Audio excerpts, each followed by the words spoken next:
ஓம் சக்தி. ஓம் ஆதிபராசக்தி.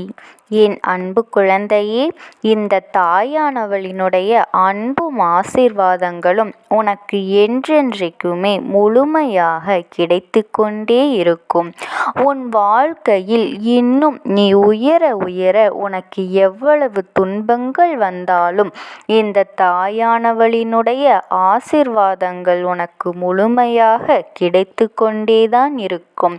நீ எதை நினைத்தும் கவலைப்படாமல் உன்னுடைய முயற்சியை மட்டும் கைவிடாமல் உன் வாழ்க்கையில் நீ உயர்ந்து கொண்டே இருக்க வேண்டும். உனக்கு கஷ்டங்கள் வரத்தான் செய்யும். ஆனால் அத்தனை கஷ்டங்களும் உன்னை சோதிப்பதற்காக மட்டுமே என்பதனை நீ மறந்துவிடக்கூடாது. இன்று உன் அம்மா உனக்கு கொண்டு வந்திருக்கின்ற வாக்கினை நீ மனதார கேட்க வேண்டும்.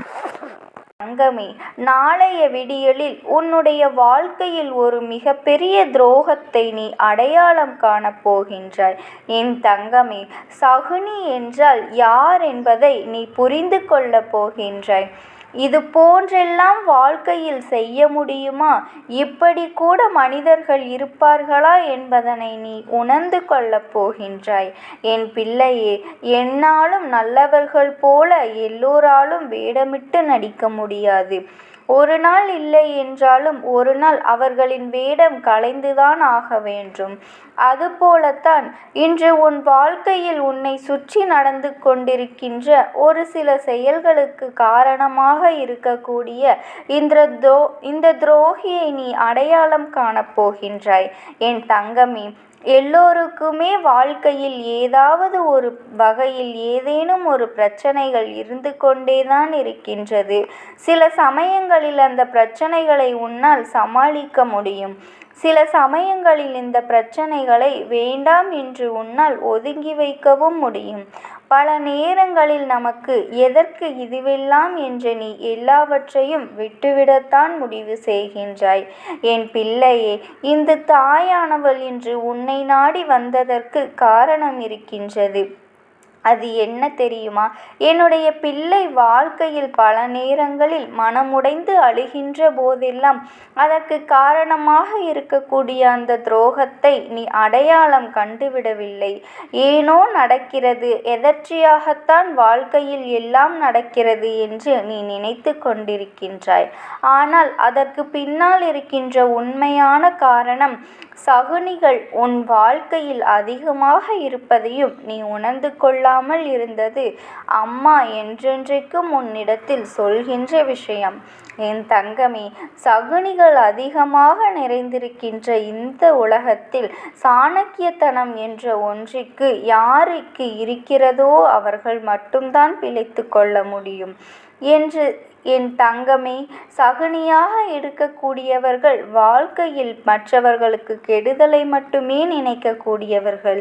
தனக்கு தேவைப்படுபவர்களுக்கு தனக்கு வேண்டியவர்களுக்கும் நல்லது செய்ய வேண்டும் என்பதற்காக அடுத்தவர்கள் வாழ்க்கையை கெடுக்க நினைப்பவர்கள். இங்கு ஒன்றும் அங்கொன்றுமாக புறம் சொல்லி மற்றவர்களுக்கிடையே பிரச்சனைகளை உருவாக்கி கொடுக்கக்கூடியவர்கள். இப்பேற்பட்டவர்கள் உன் வாழ்க்கையில் இருக்கிறார்கள் என்பதனை நீ புரிந்து கொள்ளவே உனக்கு பல காலம் ஆயிற்று. இப்போது சிறு சிறு சந்தேகம் மட்டும்தான் உனக்கு வந்திருக்கிறதே தவிர இன்னமும் நீ முழுமையாக முடிவு செய்யவில்லை. இவர்கள் யார் என்று. என் தங்கமே, உனக்கு அது தெரியாமலேயே போகட்டும். ஆனால் உன்னால் இதிலிருந்து கவனமாக இருக்க முடியும் என்பதனையாவது முதலில் நீ புரிந்து கொள்ள வேண்டும். என் தங்கமே, எல்லோருமே மற்றவர்களை நம்பி இங்கு பிறக்கவில்லை. யார் காப்பாற்றுவார்கள் என்று நம்பி இங்கு யாருமே பிறக்கவில்லை. அவரவர்கள் வாழ்க்கை அவரவர்கள் கையில்தான் இருக்கின்றது. தனக்கு எது சரி எது தவறு என்று சிந்திக்கின்ற மனநிலை எல்லோருக்கும் இருக்கின்றது. இன்னொருவரை நம்பிதான் பிழைப்பு நடந்துவிட வேண்டும் என்றால் இங்கு யாராலும் வாழ்ந்துவிட முடியாது. என் பிள்ளை, இப்படிப்பட்ட சூழ்நிலையில் நீ அடுத்தவர்களின் உதவியை ஒருபோதும் நாடாதே.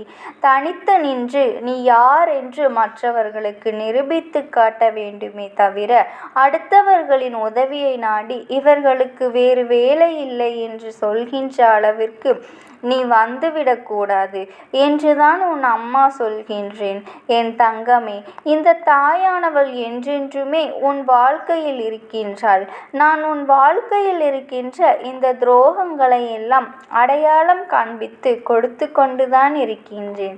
சில நேரங்களில் என் பிள்ளை, அவர் உனக்கு வாழ்க்கையில் தேவையில்லாதவர் என்பதனால் சொன்னவுடன் ஏற்றுக்கொள்கின்றாய். அதே நேரத்தில் அவர்கள் உன் வாழ்க்கைக்கு தேவைப்படுகின்றவர்கள், மிகவும் அதிகமான பழக்கத்தை கொண்டவர்கள். நான் ஒரு விஷயத்தை சொல்லும்போது அதை ஏற்க மறுத்து விடுகின்றாய். இவர்கள் எனக்கு துரோகம் செய்வார்கள் என்று நினைக்கிறாய். என் தங்கமே, துரோகம் என்பதே அதுதானே, உடன் இருப்பவர்கள் செய்வதுதானே.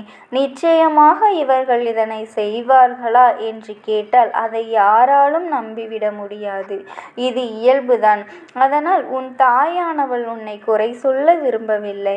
ஆனால் ஒருவர் உனக்கு ஒரு விஷயத்தை எடுத்து சொல்கிறார் என்றால், அதிலும் உன் தாயானவள் நானே உன்னிடத்தில் வந்து ஒருவரை பற்றி எடுத்து சொல்கிறேன் என்றால், குறைந்தபட்சம் அதை புரிந்து கொள்வதற்காக நீ முயற்சிகளை செய்ய வேண்டும். இந்த அம்மாவிற்கு சில நேரங்களில் உன் மீது அதனால்தான் கோபம் வந்து விடுகின்றது. நாம் எவ்வளவோ சொல்லியும் நம் பிள்ளை மீண்டும் மீண்டும் இவர்களின் உறவை நாடி அவமானத்தை தானே தேடிக்கொண்டிருக்கின்றது என்று என் பிள்ளை நீ நினைக்கலாம். அம்மா யாருடனும் பேசாமல் எப்படி இருக்க முடியும்? எனக்கென்று ஒரு ஆதரவுக்கு யாருமே வேண்டாமா என்று நினைக்காமல், உன் அம்மா நான் உனக்கு என்ன சொல்கின்றேன் தெரியுமா?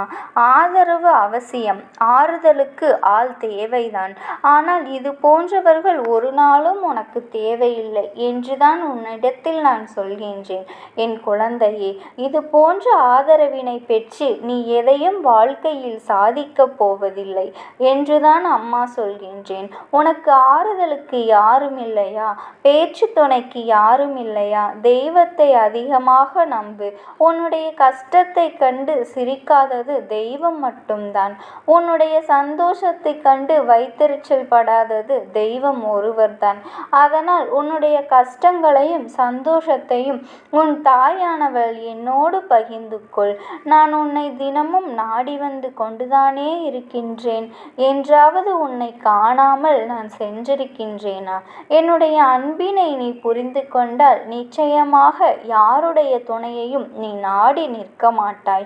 உண்மையான அன்பென்ற ஒன்று உன் வாழ்க்கையில் இருக்கின்றது என்றால் அது உன் தாயானவள் என்னைப் போல எந்த சூழ்நிலையிலும் உன்னை விட்டு விலகி செல்லாது.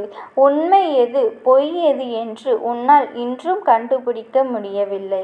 வாழ்க்கையில் யாரை பற்றியும் உன்னால் சரியாக கணிக்க முடியவில்லை. அதற்காக எல்லோரையும் சந்தேகப்படு என்று நான் சொல்லவில்லை. எல்லோரிடத்திலும் ஒரு வரைமுறையோடு தான் நீ பழக வேண்டும். ஒரு வரையறுக்கப்பட்ட எல்லைக்குள் நின்றுதான் அவர்களோடு பழக வேண்டும். யாரும் உன்னை பார்த்து தள்ளி நில் என்று சொல்கின்ற அளவிற்கு நீ நெருக்கமாக ஆகி அவர்கள் சொல்வதற்கு முன்பாகவே நீ விலகி விட வேண்டும். அல்லது அவர்களை நீ உன்னை விட்டு விலக்கி வைக்க வேண்டும். இதனை செய்கின்ற பிள்ளைகள்தான் என்னுடைய பிள்ளைகளாக இருக்க முடியும். என் தங்கமே, முன்கூட்டியே சிலரின் மனநிலையை புரிந்து கொள்ள வேண்டிய கட்டாயம் இப்போது உன் வாழ்க்கையில் இருக்கின்றது. ஏனென்றால் யார் எப்போது எப்படி மாறுவார்கள் என்று சொல்ல முடியாது அல்லவா என் குழந்தையே?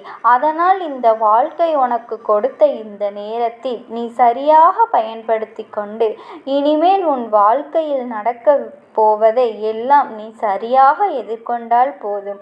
நிச்சயமாக இனி எல்லாமே நீ நினைத்ததை விட சிறப்பானதாக நடக்கும் என்பதில் எந்த ஒரு மாற்று கருத்துமே கிடையாது.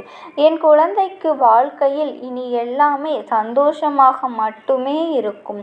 நான் இருக்கும் வரை நீ எதை பற்றியும் கவலைப்பட தேவையில்லை.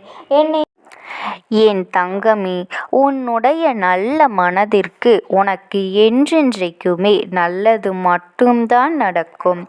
நீ யாருக்கும் எந்த தீங்கும் செய்யாமல் மட்டும் இருந்தாலே போதும். இந்த தாயானவள் உன் இரு கரங்களை பற்றி கொண்டு நீ செல்லும் பாதையில் உனக்கு துணையாக வந்து கொண்டேதான் இருப்பேன் என்பதில் எந்த ஒரு மாற்று கருத்துமே இல்லை. ஓம் சக்தி. ஓம் ஆதிபராசக்தி.